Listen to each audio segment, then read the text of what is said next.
ભાવનગરના નિર્મળનગર વિસ્તારમાં મનપાનું દબાણ હટાવ સેલ ત્રાટક્યું હતું અને દબાણો જપ્ત કરીને પાકા દબાણો ઉપર બુલડોઝર ફેરવ્યું હતું। નિર્મળનગર વિસ્તારમાં મનપાના દબાણ હટાવ સેલે કેબિનો સહિતના દબાણો જપ્ત કર્યા હતા, જ્યારે પાકા બાંધકામો ઉપર બુલડોઝર ફેરવ્યું હતું। જો કે દબાણ હટાવ સેલની કામગીરી નિહાળવા માટે લોકો એકઠા થઈ ગયા હતા।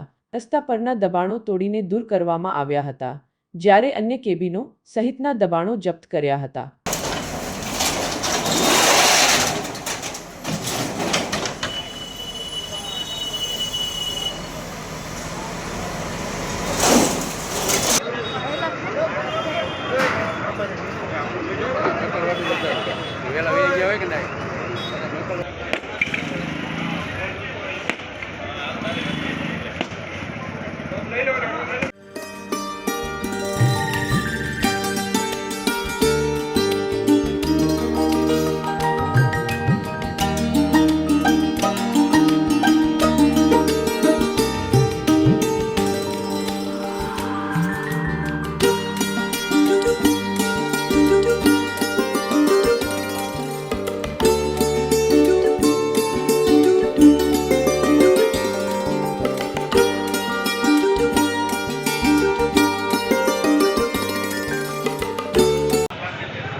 દાદા